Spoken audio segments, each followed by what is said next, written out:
You have found a multifamily real estate deal and now it's time to structure it. Should you syndicate?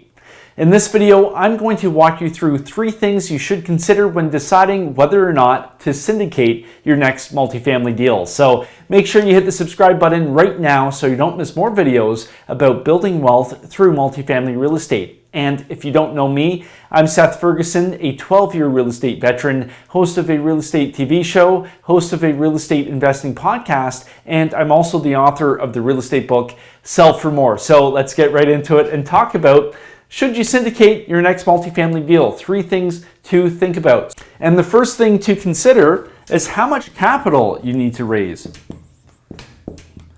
If you need to raise a whole lot of capital for your next deal, you should consider syndicating. The reason is the syndication structure was built by Wall Street, and Wall Street does one thing really well. They raise a whole lot of money. So if you need to raise a whole lot of capital, you should consider syndicating, because the structure, the syndication structure, was built just for that. It is a money-raising machine, and it's structured to effectively, efficiently raise capital and deploy it in an asset. In this case, it's multifamily real estate. So if you're looking at raising a whole lot of money, use a structure that's built to raise that volume of capital, and syndication is certainly that structure. The second thing to consider is how sophisticated does your structure need to be? And I want to break this down into a couple different components.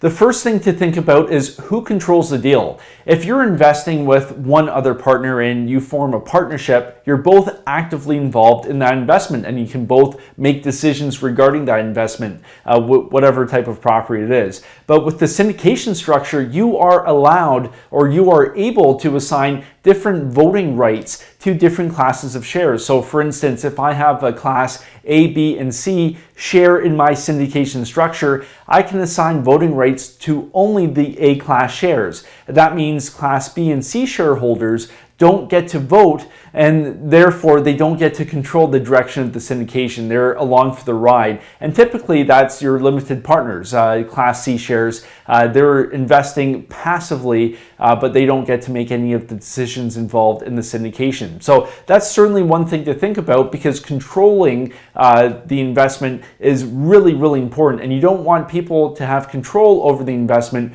who really don't have any business or any experience or expertise in controlling that type of asset.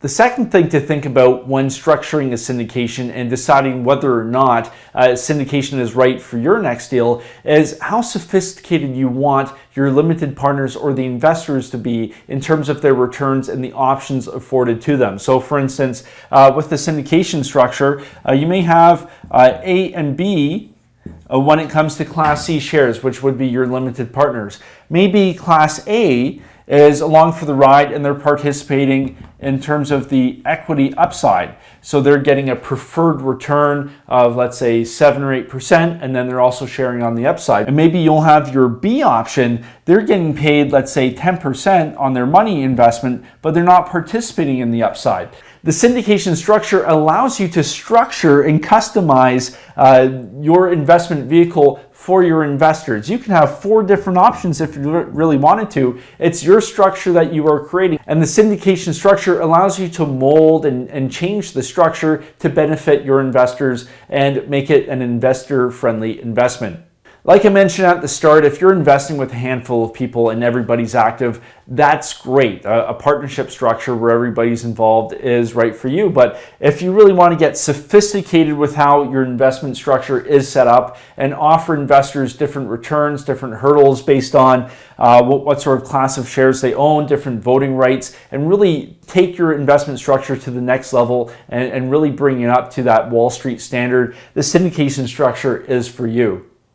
And number 3, last but not least, we have to take into consideration the type of investor you need to attract for your deal. If you are raising capital from people who want to become true passive investors, the syndication structure is for you, because the syndication structure allows somebody to invest their capital only into the deal and be true passive investors. They are afforded protections under the law through the syndication structure, and they don't get this through a partnership where everybody is deemed to be active. And I've done a video about this, talking about the partnership structure and how everybody's active, and I'll put a link right up here to that if you're interested in watching. If you're raising capital from business owners, high net worth individuals, people working crazy hours doing what they do best, but they want to invest and get all the benefits that come along with investing in multifamily real estate, you definitely want to consider syndicating your next deal, because the syndication structure allows for true passive investing. I can't overstate that enough. It is